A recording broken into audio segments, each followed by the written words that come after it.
अस्सलाम वालेकुम viewers, I am Mohammad Aamir Hussain और आज हम डिस्कस करेंगे एक नावल है, पाकिस्तानी नावल बर्ड शैडो। अब बर्ड शैडो के हम जो उसके सिंबल्स हैं वो डिस्कस करेंगे। अब बेसिकली हमने देखना कि सिंबलिज्म होती क्या है, ये क्या चीज़ है, सिंबलिज्म क्या है। ठीक है, तो इसके बारे में पता होना चाहिए ताकि हमें पता चले कि सिंबलिज्म है क्या। तो सिंबलिज्म बेसिकली मैं आपको आम अल्फाज में बताता हूँ कि सिंबलिज्म एक हम कह सकते हैं कि जो इसे हम इस्तेमाल करते हैं अपने आइडियाज़ और अपनी क्वालिटी को डिस्क्राइब करने के लिए। यानी कि इनडायरेक्टली हम अगर कुछ कहना चाहते हैं तो हम सिंबलिज्म यूज़ करते हैं। ये जितने भी नॉवलिस्ट हैं, एसेइस्ट हैं, या जो यहाँ पर पोइट्स हैं, वो सभी जो है सिंबल्स यूज़ करते हैं। तो ठीक ऐसी जो राइटर है कमलेश शमसी, उसने सिंबल्स यूज़ किए हैं कुछ, यानी कि हिडन ऐसी कुछ लिटरेचर में कुछ ऐसी हिडन चीज़ें होती हैं जो हमें समझ नहीं आती। ठीक है, तो इसका जो आज हम जिसका पहला जो सिंबल है बर्ड शैडो का, वो है लिटरेचर इम्पैक्ट। अब लिटरेचर इम्पैक्ट किस तरह है मैं आपको बताता हूँ। देखिए, कमलेश शामसी जो है उसने जो लिटरेचर उसने रीड किया है, उसने बहुत से कंट्रीज़ का लिटरेचर रीड किया है। जो वेस्ट कंट्रीज़ हैं उनके लिटरेचर को उसने रीड किया है, जो ईस्ट के लोग हैं उनके लिटरेचर को भी उसने रीड किया है।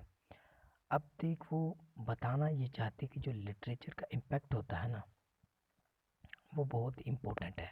ठीक है, उसका जो सोसाइटी है, जो कोई भी कंट्री है, लिटरेचर का उस पर बहुत ही इफ़ेक्ट होता है। ठीक है, अब जिस तरह मैं आपको एग्जांपल दे देता हूँ कि जिस तरह बरसगीर में जो ब्रिटिश लोग आए थे, ठीक है, उन्होंने क्या किया, अपने जब उनकी गवर्नमेंट आ गई उन्होंने कंप्लीटली डोमिनेट कर लिया। किस पर? बरसगीर पर। तो उन्होंने अपने रिलीजन को, अपने कल्चर को, अपने लिटरेचर को इम्पोज करना शुरू कर दिया। ठीक है, ठीक ऐसे ही कमलेश शमसी बता रही है कि जो पावरफुल कंट्रीज़ हैं वो क्या करते हैं कि जो होते हैं ना, ये हमारे वीक कंट्रीज, इन पर अटैक करते हैं और इन पर जो है अपना लिटरेचर, अपना कल्चर, अपने ट्रेडिशन, कस्टम जो भी हैं, इनके नॉर्म्स, उन सभी चीज़ों को ये क्या करते हैं, जो उन पर इम्पोज करते हैं। तो बता रही है कि जो हमारे जो हमने हम देख सकते हैं अपनी सोसाइटी में, जिस तरह के पाकिस्तान का जो लिटरेचर है वो डिफरेंट है इंडिया के लिटरेचर से। ठीक है, तो इसी तरह बांग्लादेश का लिटरेचर जो है श्रीलंका से अलग है।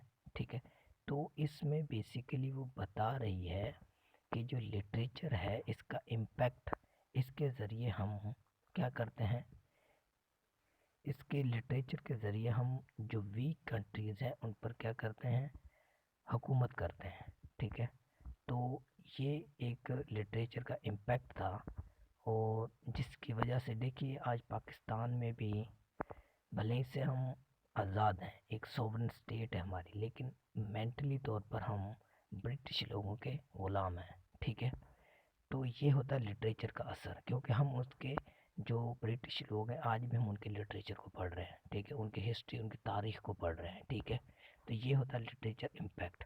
ये था इसका फर्स्ट सैम्बल। अब इसका जो सेकंड है सैम्बल हमारे पास आता है, वो है फिक्शन एंड रियलिटी। अब फिक्शन क्या होता है? इमेजिनेशन। ठीक है, अब रियलिटी क्या होती है? हकीकत। अब इस नावल में फिक्शन क्या है और रियलिटी क्या है? ठीक है, अब देखिए इस नावल में बेसिकली फिक्शन कोई चीज़ है ही नहीं, क्योंकि उसने जो कमलेश शमसी राइटर है उसने रियलिटी को बयान किया है। ठीक है, हिस्ट्री को बताया है। ठीक है, तारीख को बताया है। अब रियलिटी उसमें क्या है, वो यहाँ पर बताना चाहती है कि जो रियलिटी यही है कि जब हम जो हिस्ट्री है उसमें जितने भी इंसिडेंट ऑकर हुए हैं, ठीक है, जब उन्हें मेमोराइज करते हैं, ठीक है, तो हमें बहुत ही ना दर्द होता है। ठीक है, जिस तरह के हम कुछ इंसिडेंट हैं हमारे पास, जैसा कि द पार्टीशन ऑफ इंडिया। ठीक है, सब कॉन्टिनेंट की जब पार्टीशन होती है, ठीक है, तो उस वक्त किस तरह मुस्लिम लोगों का या दूसरे लोगों का, ठीक है, कत्ल किया गया, ठीक है, उन्हें मारा गया, ठीक है, पार्टीशन के दौरान, ठीक है। फिर देखिए एक और इंसिडेंट जो नागासाकी जापान में हुआ है, एटम बॉम्ब गिराए गए, ठीक है, वहाँ पर कितनी ज़्यादा डिस्ट्रक्शन हुई है, ठीक है। तो ये सारी चीज़ें क्या बता रही हैं, हमें रियलिटी बता रही हैं, एक पेनफुल रियलिटी, ठीक है, ऐसी रियलिटी जो हम कभी उसे भूल नहीं सकते, ठीक है, ऐसी हकीकत है। अब इसमें कोई फिक्चुअल या फिक्शनल या इमेजिनेशन नहीं है, ठीक है। तो ये सारी चीज़ें क्या हैं, रियलिटी हैं। ये नोवेल जो है कमला श्यामसी जो है उसने इससे रियल बेस पे लिखा है, जो जो इंसिडेंट पास्ट में हुए हैं, ठीक है। ये था फिक्शन एंड रियलिटी। अब फेमिनिज्म, बेसिकली फेमिनिज्म क्या है? फेमिनिज्म होता है औरतों के राइट्स के बारे में, ठीक है, उनके राइट्स क्या हैं सोसाइटी में, एक कंट्री में उनके राइट्स हैं, ठीक है, उनके यानी कि राइट को एडवोकेट करना, ठीक है, ये होता है फेमिनिज्म। अब इस नोवेल में फेमिनिज्म क्या है, देखिए इस नोवेल में जो कमला शमसी है, जो राइटर है नोवेल की, वो बेसिकली क्या कर रही है, फीमेल करेक्टर को वो एक ब्रेव कह रही है कि वो बहुत ही बहादुर है, ठीक है। अब उसने ब्रेव क्यों कहा, वो कह रही है कि जो नोवेल की प्रोटैगनिस्ट है, हीरो को, ठीक है, वो इतनी ब्रेव है कि देखिए उसने अपनी लाइफ में उसने सब कुछ खो दिया, ठीक है, अपने कंट्री को भी खो दिया, अपनी आइडेंटिटी को भी खो दिया, अपनी फैमिलीज को भी खो दिया, ठीक है, उसने हर चीज़ को लॉस्ट कर दिया। किस चीज़ में? क्या? वॉर में, ठीक है। लेकिन वो फिर भी हिम्मत नहीं हारी, ठीक है, फिर भी उसमें ए बहुत कुछ है, ठीक है, यानी कि जो ब्रेवरी को जाहिर कर रहा है। अब देखिए एक औरत के भी सेंटिमेंट्स होते हैं, ठीक है, उसके अंदर पिटी होती है, सिंपैथी होती है, ठीक है। अब देखिए ये जितने भी टेरिबल जो हॉरिबल इंसिडेंट हुए हैं उनका उसने बड़े ही बहादुरी के साथ फेस किया है। तो कमला श्याम से ये बताना चाहती है इस नॉवल में कि जो ह्यूमन राइट्स है ना, जो वेमन राइट्स है, औरतों के जो हकूक़ है वो होने चाहिए। और उसने ये भी बताया है यहाँ पर कि जो यहाँ पर जो वेमन्स हैं वो किसी भी तरीके से मेल से कम नहीं है, यानी फीमेल भी ऐसी हैं जो मेल की तरह ब्रेव है, ठीक है। तो ये इसने फेमिनिज्म बताया है इस नोवेल में। अब मल्टीपलिसिटी ऑफ टॉपिक्स, अब देखिए इस नोवेल में एक ही टॉपिक डिस्कस नहीं किया गया कि आप जस्ट सिर्फ डिस्कस कर रहे हैं वॉर को, नो, ऐसा नहीं है, बिल्कुल भी नहीं है। इसमें बहुत सारे टॉपिक्स डिस्कस किए गए हैं। मैं आपको बताता हूँ कि इसमें कौन कौन से टॉपिक डिस्कस किए गए हैं। देखिए इस नोवेल में हमने पढ़ा है, इसकी समरी हमने पढ़ी है, इसमें फैमिली रिलेशनशिप जो है डिस्कस किया गया है, तारीख को डिस्कस किया गया है, ठीक है, जंग और लव को डिस्कस किया गया है, ठीक है, ग्लोबल टेररिज्म को डिस्कस किया गया, फेमिनिज्म को डिस्कस किया, ठीक है, क्रॉस कल्चर रिलेशनशिप ये भी डिस्कस हुआ है, फॉरेन पॉलिसी ऑफ अमेरिका, ठीक है, ईस्ट वेस्ट रिलेशनशिप भी हुआ है, ठीक है। अब ये सारी चीज़ें इसमें बताई गई जो कि रियल हैं, ठीक है। अब देखिए जो ईस्ट का वेस्ट पर क्या इम्पैक्ट, इनका क्या रिलेशनशिप है। देखिए वेस्ट के लोगों ने हमेशा हमेशा ईस्ट पर डोमिनेट रहे, उनके जो वीक कंट्रीज हैं एशिया के उन पर क्या है, इन्होंने कब्जा किया, उन पर डोमिनेट और अपने जो कल्चर और ट्रेडिशन को इम्पोज किया है, ठीक है। तो ये यानी कि नोवेल एक ही टॉपिक को डिस्कस नहीं कर रहा, बहुत सारे टॉपिक्स हैं जिनको ये डिस्कस करता है। इसके बाद हमारे पास आता है वेस्ट डिक्टेटरशिप। अब देखिए इसकी जो मशरकी लोग थे उनकी डिक्टेटरशिप क्या थी, मैं आपको बताता हूँ। डिक्टेटरशिप होता अमरियत, ठीक है, यानी कि देखिए वो ये शो करवाना चाहते थे कि उनकी जो पॉलिटिक्स है ना, जो वेस्ट लोगों की, वो स्ट्रॉन्ग है, उनकी जो पॉलिसीज़ है वो भी स्ट्रॉन्ग है, ठीक है। तो इवन कि वो अपने आप को क्या करते हैं, सुपीरियर बता रहे हैं, ठीक है, वो कह रहे हैं कि हम सुपीरियर हैं, ठीक है।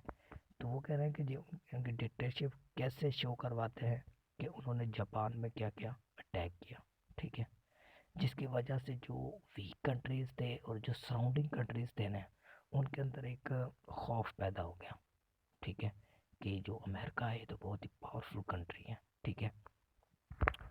तो ये जो चीज़ें जो वो बता रही हैं हमें, जो नॉवल के ज़रिए हमें पता चलता है, तो ये क्या है कि जो ये डिक्टेटरशिप है ना, इसे कमला शामसी ने एक बैड इम्पैक्ट कहा है, मतलब इसे कंडेम किया है, यानी कि इसे क्रिटिसाइज़ किया है डिक्टेटरशिप को। और ऐसे पावरफुल कंट्री जैसा कि अमेरिका है, ठीक है, और बहुत से कंट्रीज़ हैं जो वीक कंट्रीज़ पर डोमिनेट होते हैं, ठीक है, उन कंट्रीज़ को और उनकी पॉलिसीज़ जो हैं उन्हें कंडेम करती है कौन, कमला शमसी, इस नावल में। तो ये था वेस्ट डिक्टेटरशिप, ठीक है। इसके बाद हमारे पास आता है स्ट्रॉन्ग पॉलिटिक्स। अब स्ट्रॉन्ग पॉलिटिक्स किस तरह है, देखिए यहाँ पर हमारा ये पॉइंट है कि स्ट्रॉन्ग पॉलिटिक्स देन इसके बाद क्या है, ह्यूमैनिटी, यानी कि वो बताना चाहते हैं कि जो पॉलिटिक्स है वो आगे है और जो ह्यूमैनिटी है वो पीछे है।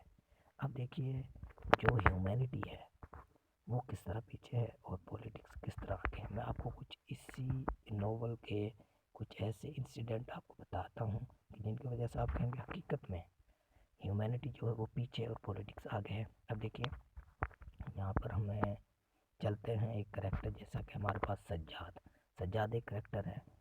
उसने क्या किया, जब पार्टीशन होती है उसने अपना होमलैंड यानी कि दिल्ली को छोड़ा और पाकिस्तान हो गया, ठीक है।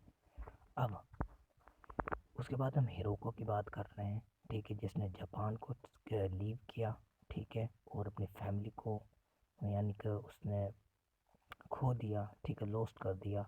उसके बाद हम देखते हैं कि जो या क्या कहते हैं सज्जाद है, पाकिस्तान में उसे सीआईए ऑपरेशन में, ठीक है, पकड़ लिया गया, ठीक है। उसके बाद क्या वाक़या होता है कि जो इनका बेटा है जिसका नाम है रज़ा, ठीक है, अब रज़ा जो है बेसिकली अफ़गान मुजाहिदीन के हाथ में आ गया, ठीक है। तो यहाँ पर बता रहे हैं कि जो हीरो को है वो अकेली रह गई है, यानी कि ये सारी की सारी क्या है, पॉलिटिक्स है, ठीक है, पॉलिटिक्स है सारी की सारी।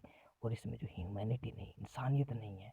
हालांकि देखिए सज्जाद की कोई फॉल्ट नहीं थी, उसके बेटे रज़ा की भी कोई फॉल्ट नहीं थी, इवन के हीरो को की भी कोई फॉल्ट नहीं थी, लेकिन उनने फिर भी प्रॉब्लम को फेस किया है, ठीक है। तो ये सारी चीज़ें क्या बता रही हैं कि पॉलिटिक्स पहले नंबर पर है और जो हमारे पास ह्यूमैनिटी है वो दूसरे नंबर पर है, ठीक है। तो ये इसके 6 सिंबल्स थे इस नॉवल के, और ठीक हो गया।